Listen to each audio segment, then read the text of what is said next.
Just అట్లా చూస్తూ ఉండమని చెప్పి. అంటే బ్యాక్గ్రౌండ్ స్కోర్లు వేసుకోవడానికి వాటికి ఉండాలి కదా, అయ్యా అయ్యా అని ఒకటి it will be a war.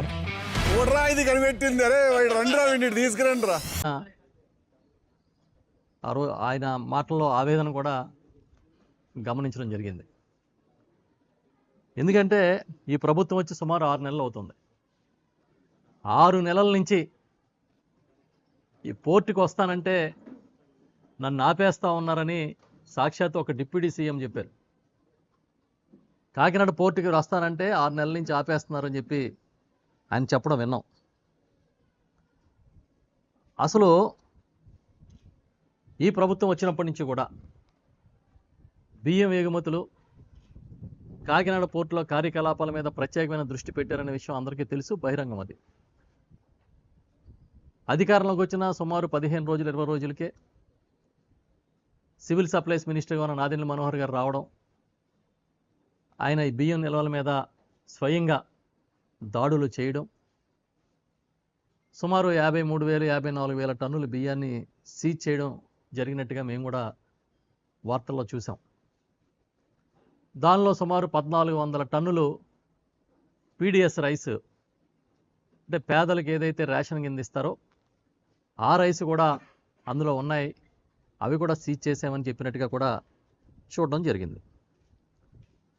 తర్వాత మళ్ళీ అడపాదడపా పోర్టులో బియ్యం ఎగుమతుల్లో అక్రమాలు నిరోధించడానికి ప్రభుత్వం చర్యలు తీసుకుంటుందనేది వార్తల్లో చూస్తూ ఉన్నాం. దానిలో భాగంగానే సివిల్ సప్లైస్ కార్పొరేషన్ నుంచి, ఆ శాఖ నుంచి చెక్ పోస్టులు పెట్టారని, సీజ్ చేసిన బియ్యాన్ని కూడా సివిల్ సప్లైస్ ఆధ్వర్యంలోనే అక్కడ నిల్వ చేశారని ఇవన్నీ కూడా మేము చూస్తున్నాం మీడియాలో.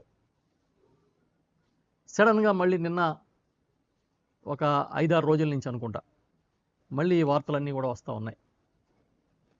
అందులో సివిల్ సప్లైస్ కార్పొరేషన్ చైర్మన్గా ఉన్న తోట సుధీర్ గారు కొన్ని లారీలు బియ్యం, అక్రమ బియ్యాన్ని, పీడిఎస్ బియ్యాన్ని పట్టుకున్నారని ఒక వార్తలు వచ్చినాయి. అవి కూడా తెలంగాణ నుంచి వస్తున్నాయని చెప్పినట్టుగా చూశాను. ఆ తర్వాత 4 రోజుల క్రితం అనుకుంటా, 5 రోజుల క్రితం జిల్లా కలెక్టర్ గారు షణ్మోహన్ గారు కూడా వెళ్ళి స్వయంగా ఆ షిప్, లోడ్ చేస్తున్న షిప్ని కూడా పరిశీలించి ఆయనే అక్కడ ఆ బియ్యాన్ని 640 టన్నులు రేషన్ బియ్యం ఉన్నట్టుగా సేకరించినట్టు కూడా చూశాను. చాలా ఆశ్చర్యం ఏంటంటే ఈ 640 టన్నుల బియ్యం civil supplies department already Nadendla Manohar గారి ఆధ్వర్యంలో, మంత్రి గారి ఆధ్వర్యంలో సీజ్ చేసిన బియ్యమే అని చెప్పారు. అది ఆశ్చర్యం. అంటే ఏంటి అర్థం? సివిల్ సప్లైస్ కార్పొరేషన్ అంటే ఈ రాష్ట్ర ప్రభుత్వం స్వాధీనం చేసుకున్న బియ్యాన్ని మళ్ళీ విడుదల చేస్తే, మళ్ళీ అదే బియ్యాన్ని విదేశాలకి ఎగుమతి చేసే అవకాశాన్ని కూడా ప్రభుత్వం కల్పించేందుకు మార్గాలని ఇచ్చింది అని కదా అర్థం.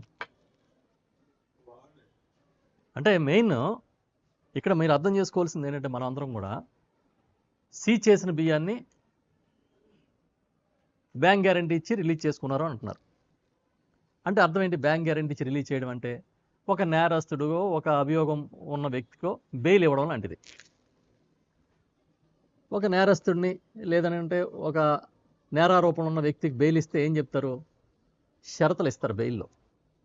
ఇదిగో ఈయన రోజు వచ్చి పోలీస్ స్టేషన్లో సంతకం పెట్టాలను, లేకపోతే ఈయన విదేశాలకు వెళ్ళకూడదనో షరతులు ఇస్తారు. అట్లాగే ఈ బియ్యాన్ని రిలీజ్ చేసినప్పుడు కూడా సివిల్ సప్లైస్ డిపార్ట్మెంట్ షరతులు పెట్టిందా? అది నేను అడుగుతా ఉన్నా. పెడితే ఏ షరతులు విధించారు? ఇది అక్రమ బియ్యం, పేదలకు చెందిన బియ్యాన్ని ఎగుమతి చేస్తున్నారన్నప్పుడు మీరు బ్యాంక్ గ్యారంటీ ద్వారా రిలీజ్ చేస్తే, ఆ రిలీజ్ చేసిన బియ్యాన్ని ఎక్కడికన్నా ఎక్స్పోర్ట్ చేయడానికి ఎలా అవకాశం ఉంటుంది?